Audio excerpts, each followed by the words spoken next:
वक्फ board की जो जमीन है वो कॉर्पोरेट डिजाइन है। मोदी जी तो कह रहे हैं हम महिलाओं को खुश करेंगे, जो गरीब जैसे हिंदू मुसलमान ना गरीब हिंदू सब खुश हो गया ना, लड़ाई हो रही है रोज। तब भी जो है ना जाके चौक पे बात कीजिएगा, यही दलित बैकवर्ड्स अभी क्यों ये बोलेगा मुसलमान को टाइट कर रहा है ना। तो मुसलमान को टाइट करने के चक्कर में तुम खुद ही टाइट हो गए। मुसलमान को केंद्र में रखकर और सीधा संविधान को ध्वस्त करना है। जिस तरह से हिंदू खुश हो गया ना, तो मुसलमान की बारी है, मुसलमान को खुश करना है। यही कहते हैं ना, जैसे हिंदू हुआ खुशी।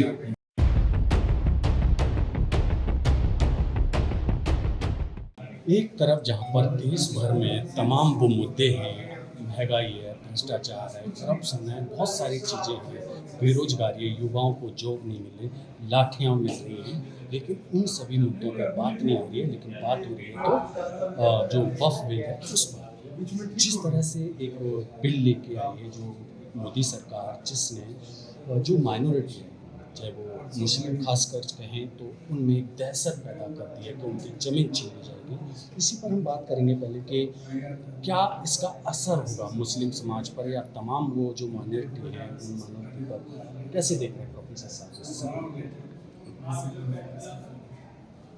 इसके पीछे जो आर्गुमेंट है क्या है, ये मुस्लिम महिलाओं के हित के लिए है, बच्चों के हित के लिए है, यही आर्गुमेंट है ना।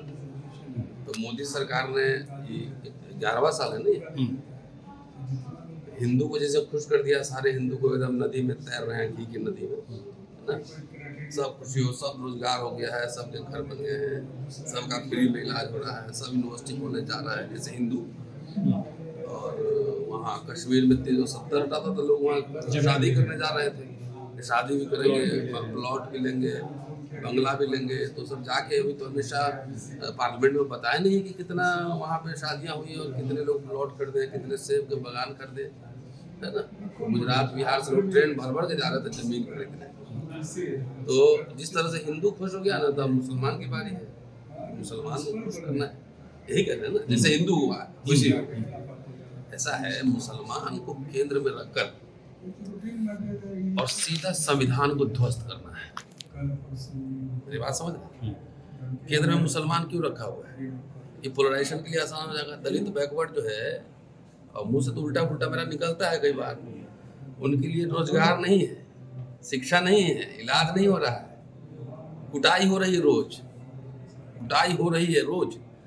तब भी जो है ना जाके चौक पे बात कीजिएगा, यही दलित बैकवर्ड्स अभी क्यों ये बोलेगा मुसलमान को टाइट कर रहा है ना।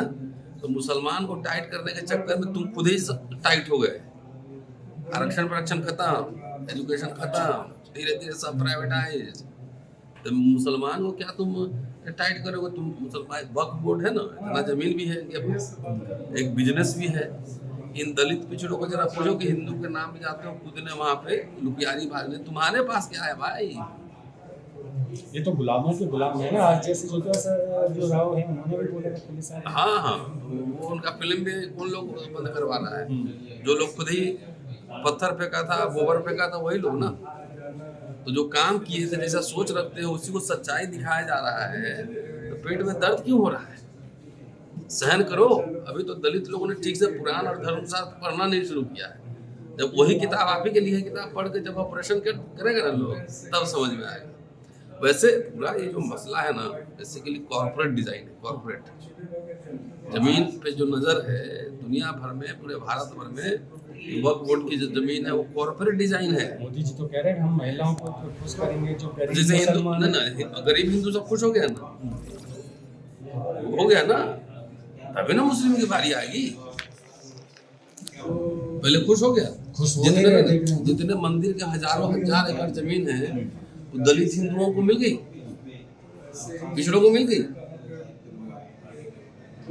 विनय कटियार, उमा भारती लुपियारी लेके भाग रहे थे, राम मंदिर बनाएंगे, राम मंदिर बनाएंगे। तो कितना ओबीसी हिंदू ट्रस्ट में, जरा बताओ मुझे,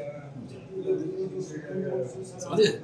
और जैसे हिंदू को खुश कर दिया है ना, हिंदू पहले अपने बारे में सोचे। तो मुसलमान भी तो खुश है ना? नहीं, मुसलमान को तो मुसलमान टारगेट पे है, खुश नहीं है। मैं तो सरकार को नहीं समझते हैं, मैं कह रहा हूँ हिंदू को तो खुश कर दिया। कौन वो लोग हैं जो मिठाई कहाँ पे?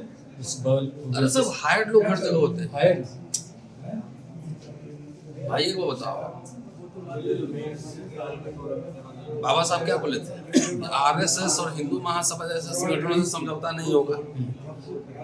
बाबा साहब का नाम लेकर बहुत सारे बेशर्मी से समझौता कर रहे हैं ना।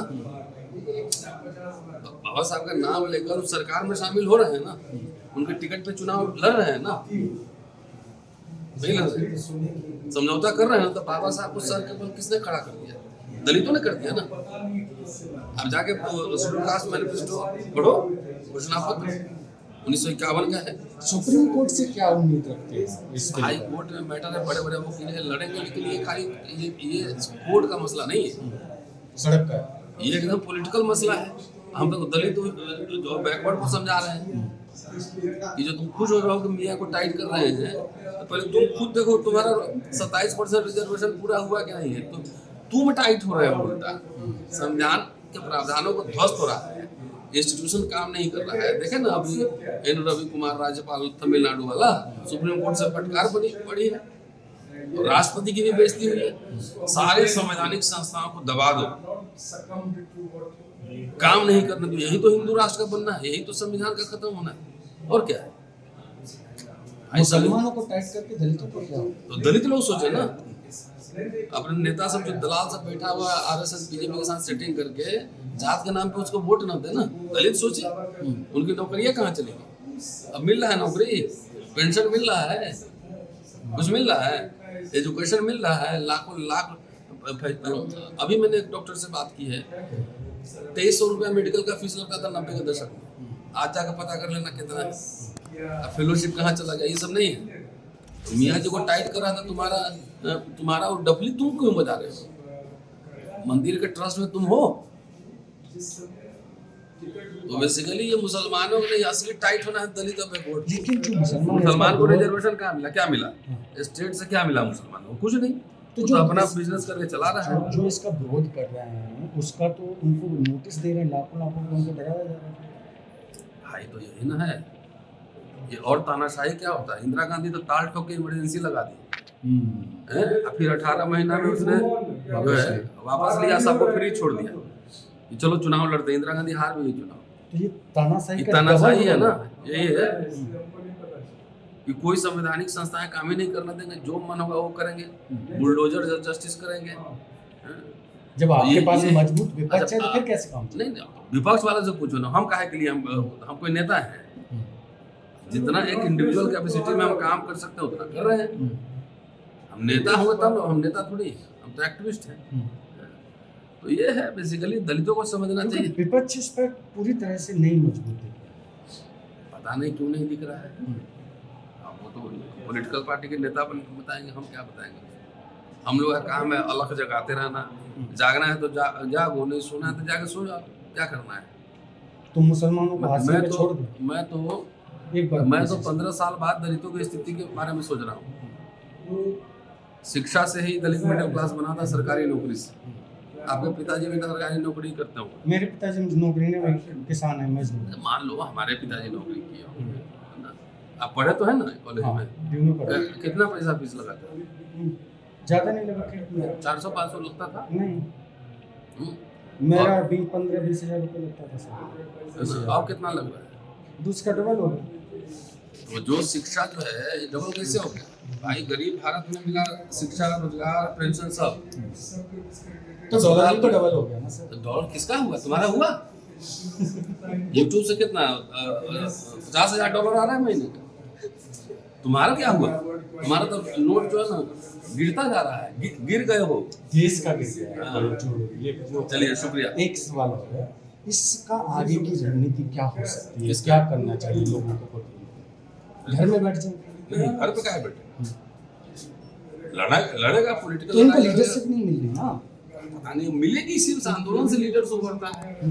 पहले आंदोलन करोगे तब ना लीडर आएगा। वोट तो मुसलमानों का चाहिए, लेकिन इनकी हक की बात तो कोई नहीं करेगा। नहीं, करियर है, पार्लियामेंट में डिबेट हुआ, मतलब बहुत लोगों ने हक में दिया ना, सब मुस्लिम थोड़ी थे, हिंदू लोगों ने इनके हक में बोला। हिंदू भी इनकी लड़ाई लड़, सीए एनआरसी ज्यादा लोगों ने नहीं बोला ना। सीए एनआरसी में फिर इस वाले सेशन में राहुल गांधी ने कुछ नहीं बोला। सीए एनआरसी तो राहुल गांधी से सवाल पूछो, कांग्रेस के प्रवक्ता से पूछो। अरे नहीं, अगर हम किसी भी राजनीति के दौर में चल रहे हैं अगर एक आपसे बात हमसे बात कर रहे हैं तो हमसे बात करोगे ना, मैं अपनी अगर जिम्मेदारी कोई भी व्यक्ति से हम पूछें अब कोई क्यों नहीं बोला तो हमसे पूछ के थोड़ी क्यों नहीं बोला, हमसे पूछा तो नहीं ना। वो तो पॉलिटिकल पार्टी का अपना अपना स्टाइल, कोई ना कोई तो बोला वहाँ पे, इमरान प्रताप गढ़ी बोला। हर इशू पर सब लीडर थोड़ी बोलता है, हर इशू पे तो नहीं बोलता है। तो अब ये भी वजह हो सकता है, अभी थोड़ी हमसे पूछ के बोला है कि हमको इस पे बोलना है, हमको नहीं बोलना है। पार्टी का अपना स्टाइल होगा कि इस इशू पे कौन कौन लोग बोलेंगे। चलिए चलिए, थैंक यू। ओके।